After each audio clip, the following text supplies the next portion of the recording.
Na kusalimu katika jina la Bwana wetu Yesu Kristo.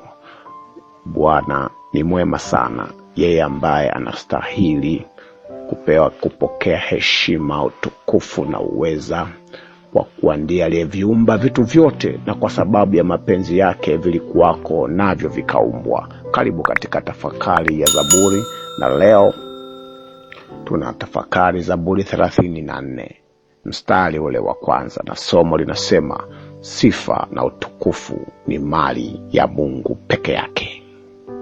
Tuombe. Baba Mungu wa mbinguni, kama vile wadudu, mimea, wanyama, miti, viumbe hai na visivyo hai, vinavyoonekana na visivyoonekana, vinavyoachilia sifa zao kwako automatically bila shuruti, tusaidie sisi wanadamu, msaidie msikilizaji wako huyu akawe ni mtu wa kukusifu na kukuabudu na kurudishia heshima na utukufu bila shuruti, bila ratiba, bila utaratibu ambao umewekewa na wanadamu, maana ndio mapenzi yako, katika jina la Yesu Kristo, amen. Zaburi 34 na ule mstari wa kwanza, neno la Mungu linasema, nitakuhimidi Bwana kila wakati, sifa zake zi kinywani mwangu daima. Nitakuhimidi. Neno kuhimidi katika Biblia yangu ya King James Version ya zamani ni I will bless you, O Lord. Nitakubariki. Sasa neno ambalo la asili imetumika neno kusema nitakubariki, neno ambalo la Kiebrania kwa lugha nyingine I will kneel, nitakupigia magoti Mungu wangu. Kwa hiyo kwa maana nyingine neno linalosema nitakubariki Mungu, mwanadamu hawezi kumbariki Mungu kimsingi. Neno hili maana yake ni kwamba nitakusifu vile vile tu, maana mafungu mengi ambayo yanatumika yamezungumzia kubariki, hayo yamezungumzia kusifu Mungu.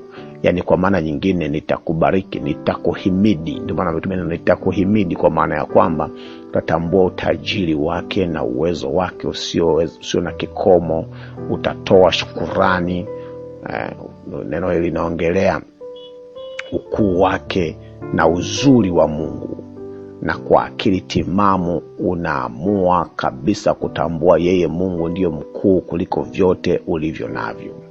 Umewahi kujiuliza ni mara ngapi hata wale ambao kabisa wanajiita wacha Mungu wamekuwa wakichukua sifa ambazo zinastahili kwenda kwa Mungu? Ni mara ngapi umesema mtoto wangu huyu, ukajisifia mtoto wako? Mara ngapi umejisifia mali zako? Mara ngapi umesifu akili na hekima zako? Mara ngapi katika kumwabudu Mungu wako umejikuta ukifanya kama tu zoezi la ibada? Kuna watu wana ibada zao, eti wanaka kipindi kanaitwa kusifu, yani ni wakusifu. Baada ya kusifu kuna kucheza, baada ya kucheza kuna kulia, baada ya kulia kuna kipindi kingine. Nataka nikwambie, zoezi la kumsifu Bwana Mungu wako ni zoezi la milele. Na kuna baadhi ya dini, baadhi ya mikutaniko ya kiimani, kusifu hakupo kabisa. Yani wao wakikutana ni mambo yao tu, watafikiri kuomba na kutubutubu kila saa. Hakuna kitu kinachoitwa kusifu. Leo sizungumzi kwa muktadha wa dini imani, nazungumzia kwa muktadha wa wewe kama mmoja pekee. Kuna kitu kimoja kinaitwa individuality in religion, yani ile upekee wako katika imani, katika dini. Dini ni nini? Nilikwambia dini ni wajibu wa mwanadamu mmoja kwa Mungu wake, na jinsi ambavyo anapaswa kutekeleza wajibu huo. Yani dini ni kile ambacho kilikuwepo wakati Adamu na Mungu tu yupo. Hakuna dini, hakuna serikali katikati, hakuna mzazi, hakuna nini, kiumbe na muumba. Na hicho kinakamilishwa kwa kumwaga sifa na utukufu kwa Mungu kwa kila kitu. Unapojiangalia wewe unaona hustahili kabisa. Vinywani mwako vipajae sifa na utukufu kwa Mungu siku zote za maisha yako. Kukoma kwako kusifu leo ni pale ambako utalala katika usingizi wa mauti. Hapa simaanishi kusifu kwa mtindo na kwa kujionyesha, yani sifa unafanya kama leheso fulani hivi, kwa sababu ni kipindi cha kusifu, basi unasifu. Baada ya hapo, malalamiko, masengenyo, majungu, chuki, hasira, uhasama, yoyote ni sufuri mbele za Bwana. Fanya moyo wako, mwambie Mungu, naomba neema ya kukusifu wakati wote. Yako maeneo ya kumsifu Mungu ni mengi sana, hayatoshi. Niruhusu nikwambie machache. Moja, Danieli 2:23. Nakushukuru na kuhimidi, Mungu wa baba zangu, uliyenipa hekima na uwezo, ukanijulisha hayo tuliyotaka kwako, maana umetujulisha neno lile la mfalme. Kwa kuwa wewe ndiye uliyenipa uwezo, ndio uliyenipa maarifa. Shukuru Mungu wako kwa maarifa ulionayo, kwa PhD ulionayo, kwa maarifa aliyokupelekea ukajenga hiyo nyumba, ukanunua hiyo gari, ukaoa huyo mwanamke. Mshukuru Mungu kwa hekima na maarifa. Useme akili zangu, sema namshukuru Mungu kwa akili hizi alizonipa, zimenisababisha kuwa hivi nilivyo.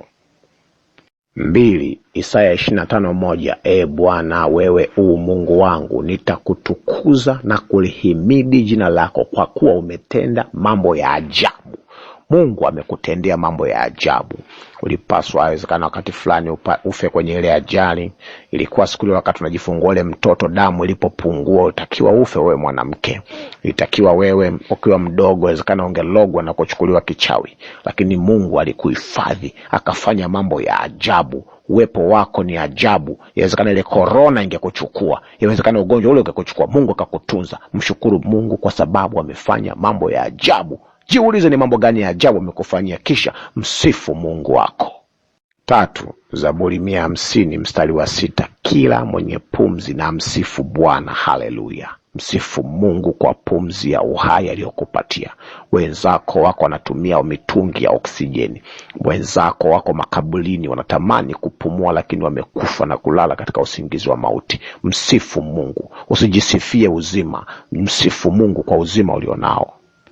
4, Zaburi 42:11. Nafsi yangu, kwa nini kuinama na kufadhaika ndani yangu? Umtumaini Mungu, kwa maana nitakuja kumsifu, aliye afya ya uso wangu na Mungu wangu. Msifu Mungu kwa afya aliyokupatia.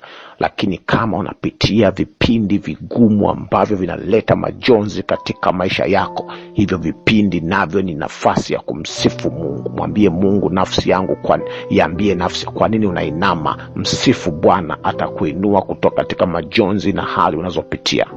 Mwisho, Zaburi 139:13 na 14. Maana wewe ndiwe uliyeniumba mtima wangu, uliniunga tumboni mwa mama yangu.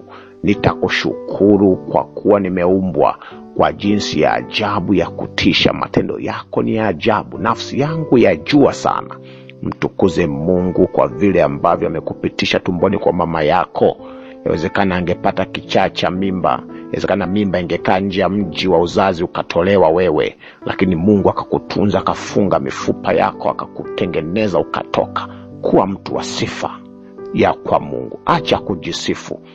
Onyo, usiungane na wale wote ambao wanajisifu. Nakuta kwenye mkutano mkubwa wanaanza kuitwa watu mbele, asingekuwa huyu mkutano usingekufanikiwa. Hapana, nasema asingekuwa Mungu kumwezesha mtu huyu, mkutano huu usingefanikiwa. Wewe mwanakwaya ambaye unanuna usiposifiwa, hiyo ni roho ya Luciferian spirit ya kutaka kuchukua sifa za Mungu. Kuna watu wanaumia wanapoona unamsifu Mungu, sifa ambazo wanafikiri walipaswa wapewe wao. Kuanzia leo usijiunge na watu hao. Weka azimio katika maisha yako, nitakuwa ni mtu wa kumsifu Mungu, sio kujisifu mimi. Kwa nini sifa zisikome katika maisha yako? Kwa sababu unaposifu unafanya mazoezi ya kuishi mbinguni. Mbinguni hatutakuwa na mahubiri, hakutakuwa na kalama za roho, hakutakuwa na sala ya toba, hakutakuwa na maombi. Kutakuwa ni kusifu na kuabudu. Katika Ufunuo 5:13 inathibitisha hili. Na kila kiumbe kilichoko mbinguni na juu ya nchi na chini ya bahari na juu ya bahari na vitu vyote vilivyomo ndani yake nikavisikia vikisema, baraka na heshima na utukufu na uweza una yeye aketie juu ya kiti cha enzi na mwana kondoo hata milele na milele. Mungu wa mbinguni akufanye kuwa mtu wa kusifu na kumsifu yeye, sio watu.